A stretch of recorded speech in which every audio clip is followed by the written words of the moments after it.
Hello, everybody. This is our next attempt. Yeah, so I'm actually live. It's delayed, I think, is what's going on. Anyway, so hey. Hi, this is Chris Hinds, Denver City Council District 10. We are starting again because apparently 2 minutes ago when we were broadcasting without sound. So anyway, let's try it again this time. Hopefully we have sound. Come in? No, she was. Oh, okay. So,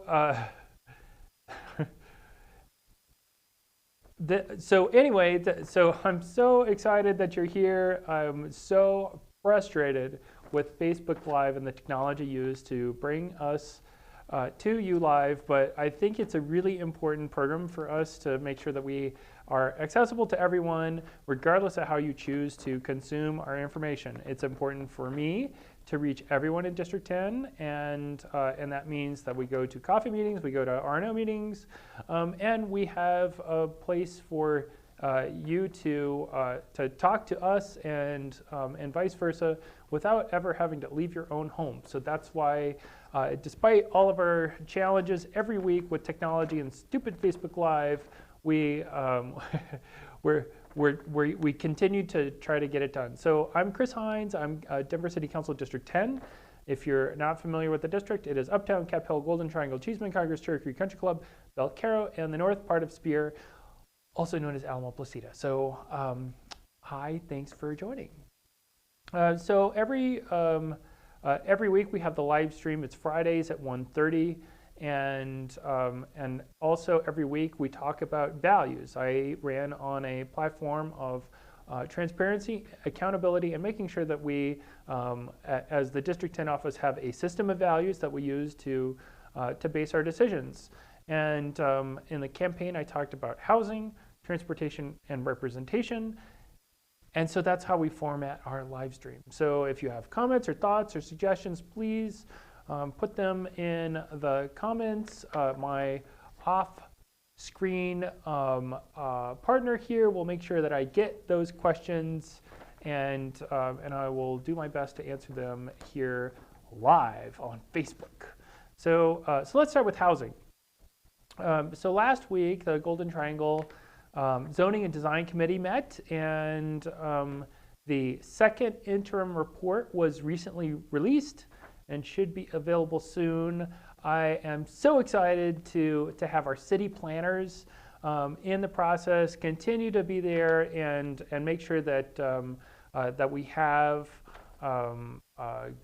good support from the city, good support from our planning folks, Chris and Abe, just to make sure that we are we're thoughtful and methodical, and that we include all sorts of input, because all of our plans have three major components. They have government, they have developers, and most importantly, they have the people.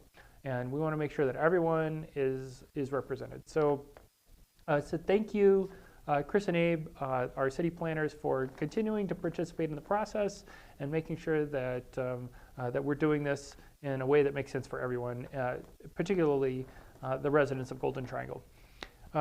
We also had a council meeting. We had it on Tuesday this week because of the holiday on Monday, which we'll talk about here in a minute. In our city council meeting, we approved $6.5 million of new services and housing for our homeless community, or folks experiencing homelessness. And speaking of that, and housing, our host group has just officially launched. That is our housing stability team, which is an interdepartmental cross-functional team that is designed to make sure that everyone in Denver has a stable access to housing, and that means if someone is potentially on the cusp of homelessness, if there's something that we can do to make sure that that doesn't happen, we want to do that. We want to make sure that we consider ways to keep people in their homes. If people are homeless, we want to make sure that they have services while they are homeless, and we have services to transition people out of homelessness and back into homes. Also, we have a shelter system, as City Council went on a tour last week for 7 of our homeless shelters in the Denver area, and we'll talk about that too.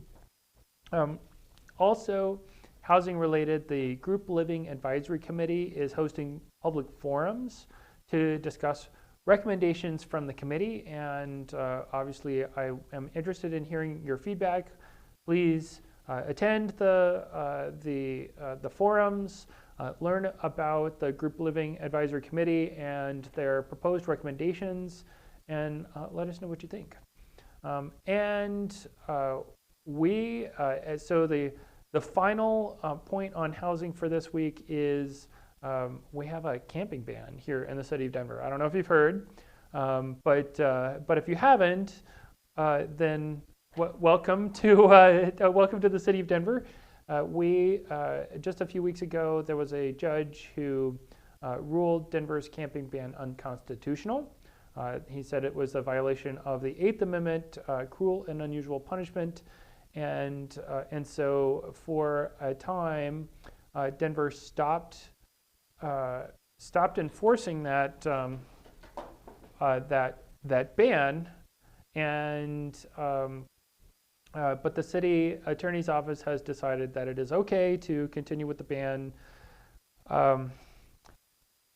Just a little bit about about homelessness and the camping ban, and actually right before coming into my office, Channel 9 was interviewing one of my colleagues about the repeal of the camping ban, and so it was interesting to see that it is definitely a topic that is on people's in people's thoughts, and the media is also covering it too. So I want to say a couple things. First, I want to talk about Initiative 300. May 7th was our election for City Council, and that was also the same day that the residents of Denver voted on this particular Initiative 300, which was about homelessness. And I want to make sure that there's a distinction between Initiative 300 and the camping ban, because they are not the same. Initiative 300 did repeal, or the proposal, the ballot initiative was to repeal the camping ban, but it went way further. It also had portions where it talked about civil rights violations, that if you touched someone who was sitting or lying in the city of Denver, that was considered a civil rights violation. And if you don't already know, I was a civil rights advocate at our state legislature and some at the city level too. And so that was a little frustrating for me to think that touching someone would be considered a civil rights violation. But so anyway, my point is that that Initiative 300 and the camping ban are not the same. Initiative 300 went way further, and so I think it's also reasonable to say that now that Initiative 300 is settled, that we should reset and make sure that we know what we're talking about when we talk about the camping ban, and that's allowing people to cover themselves under and over their bodies. If that happens, then that is camping in the city of Denver, and that's what was ruled unconstitutional by the Denver district judge. Another, I think, so the last thing I'd say about Initiative 300 is 82% of Denver residents rejected, or Denver voters who cast ballots rejected Initiative 300. I think that there's certainly a percentage of those 82% who voted for the and more, or voted to reject Initiative 300 because of the and more, not just the camping ban itself. Another thing that I want to touch on is that we have, in addition to the camping ban, we have more than a dozen other laws here in the city of Denver that address things that people don't like. We as a society, we've come together and we've said that we don't want certain behaviors in our society, and we want to encourage certain other behaviors in our society, and that's how we've come up with our laws. And so, as an example, there is a law against public urination. There is a law against littering. There is a law against blocking and obstructing the right-of-way, so like in the middle of the sidewalk. And so the reason I bring this up is because we've had constituents reach out and who are concerned about the potential repeal of the camping ban because of its unconstitutionality. Or we've also had other people reach out to us in the District 10 office who have said, we don't like that the city is using taxpayer dollars, your dollars and my dollars, to fight a decision that has been ruled unconstitutional in the city of Denver and unconstitutional in federal court as well, in Boise, Idaho, and elsewhere. So just want to say that if we do end up removing the camping ban because it is repealed, or because we shouldn't spend all this money fighting something that has a narrow window for success, we will still continue to function as a society, and we will still have rules. One other rule in that dozen is park curfew as well. So our parks have curfews. Usually the ones that I've seen, I don't know if it's citywide, but the curfew's at 11, certainly for a bunch of parks that I know of. And if people are in the parks after they close, then that also is a violation of our laws. So this is homelessness is a huge issue. We're not going to be able to address it all in a 20-minute live stream, but I just wanted to give you some of my thoughts now, and this will definitely be an ongoing topic, and I hope that we continue to have a discussion and dialogue with my colleagues on council, with the executive branch, and between the executive branch and legislative branch, but again, most importantly, between government and the people. We want to know what you think. So on to housing, or beyond housing, let's talk about transportation. The Climate Action Task Force started last week, and as you may recall, right as I came on board council, I was immediately a co-sponsor for President Clark's Climate Action Bill. I think, and the first thing that I said after, hi, my name is Chris, is it was in discussion about Pena Boulevard and how we voted to widen Pena. I said that climate change is real, and we need to take bold steps now to protect our habitability on this planet. And so I'm really excited that the Climate Action Task Force is happening. That was part of the compromise when the bill that ended up not moving forward.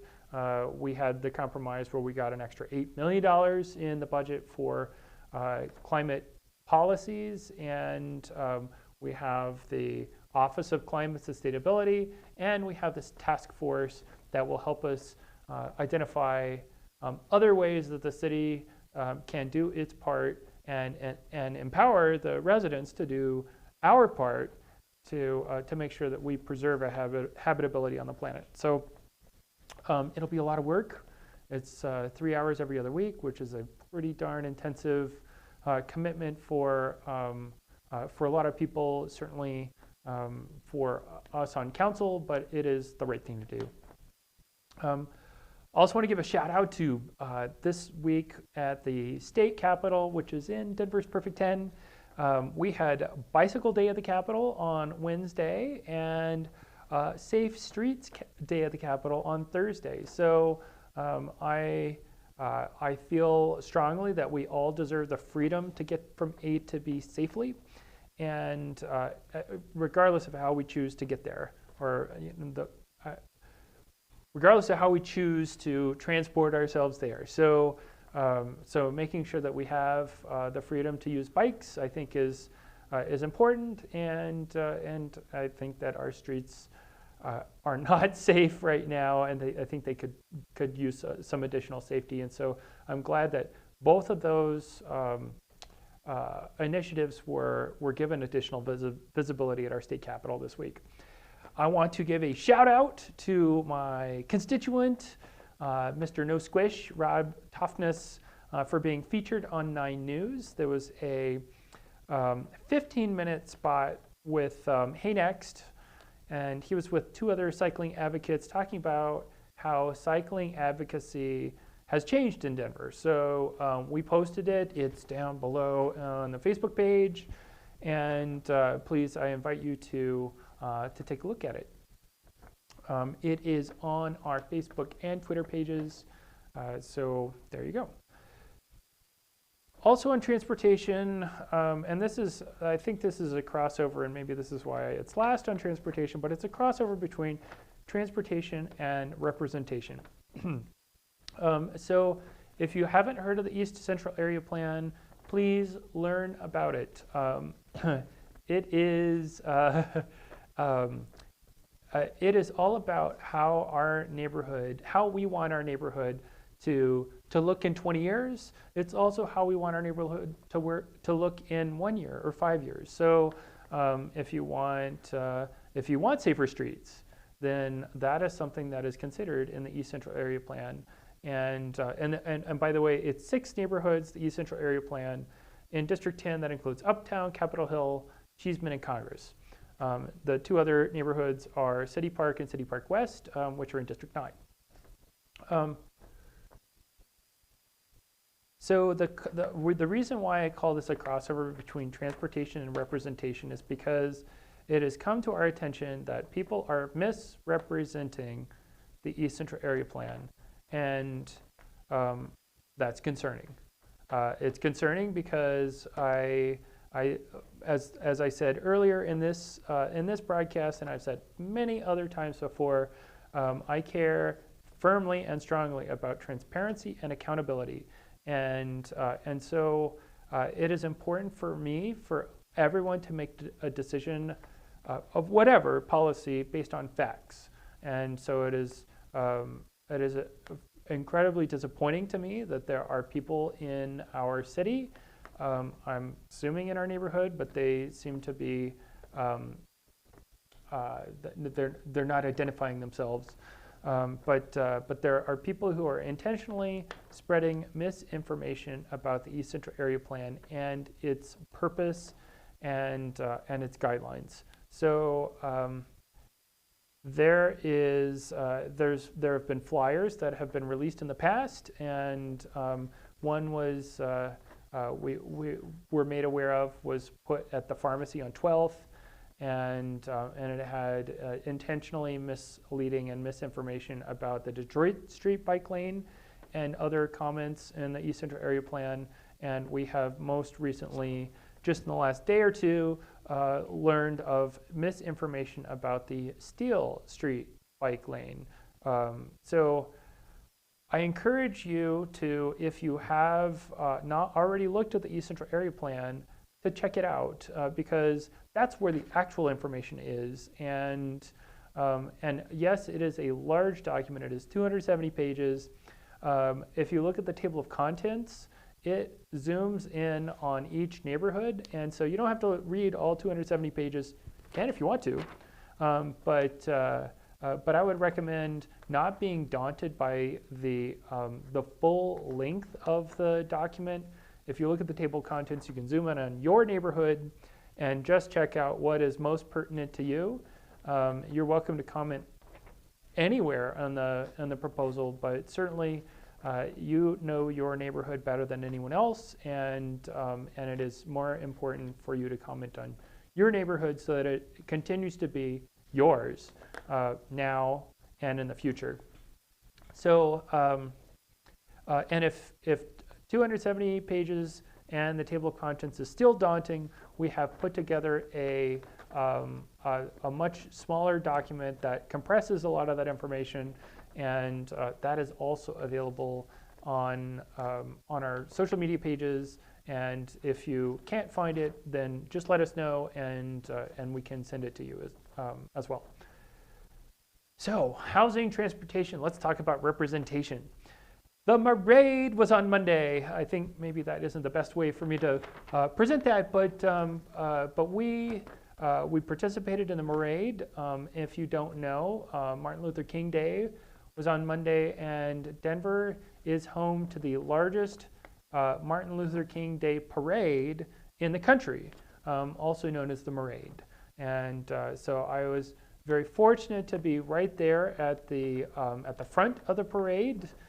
So I was just in front of two governors, our current governor, Jared Polis, our previous governor, John Hickenlooper. Our current mayor was there. We had Congressman Crow's wife there at the front line, and a lot of movers, shakers, elected officials, and leaders from our communities of color. So I was really excited to be able to participate. If you don't know, it starts in City Park and it ends in Perfect 10's Civic Center Park and Winalong Colfax, which for the most part is in District 10. So it was really awesome to be amongst the people in District 10. And one other thing that I'd say about the Marade and Martin Luther King is that I, as part of the disability community, don't know what our communities of color go through. I do know what it means to be overlooked, and I want to say that part of my transition from a middle-aged white male to an underserved community, as in the disability community, has really helped me in my personal value and making sure that we do our best to ensure that everyone is represented. So that's part of the reason. That's a lot of the reason why I was there in the Marade, and I'm so glad that we have our communities of color represented there, and I hope that I can enable or empower all of our communities to feel represented here in our city. Speaking of representation, the 2 minutes. All right. The Clifford Still Museum had an inclusion planning, inclusive planning process, and we're coming up with a mission and value statement for the museum. Basically, we want to be intentionally inclusive, and so Clifford Still is in District 10, and I'm on the board of the museum. Cherry Creek Steering Committee met this week, and we were able to participate there, and the bells are tolling for me. And we had coffee with Chris in Cherry Creek yesterday morning at Olive and Finch. The Cherry Creek East R&O meeting was last night, so we showed some Cherry Creek love to the residents of District 10 in the Cherry Creek neighborhood. We also went to the Swallow Hill R&O meeting. Thanks, EZ, for participating because it was in a non-accessible location, so I physically could not attend that meeting. I'm also glad that we're reaching out with large property managers to reach constituents not involved in R&Os to participate in the East Central Area Plan. We've had 14 additional meetings planned, so we asked Community Planning and Development to extend the East Central Area Plan comment process for another month, and in that time, we heard concerns that there wasn't enough outreach from R&Os, and so this 14 additional meetings, we're doing a lot of additional meetings with constituents instead of a postcard that would just get thrown away. So I'm going over, but we've got East Central Area Plan happy hours, we've got coffee meetings, we have Teller. We've got a meeting next week at Teller. We've got a meeting the week after at Dora Moore. So if you have kids in either of those schools, then please contact the PTA because we want to reach out to you in those forums as well. And we have a happy hour next Thursday from 5 to 7 at Bang Up to the Elephant in Capitol Hill. So there you go. All right, so I'm only a couple minutes over. I hope you have a wonderful weekend. And if you have any comments, concerns, or questions, please let us know. Thank you.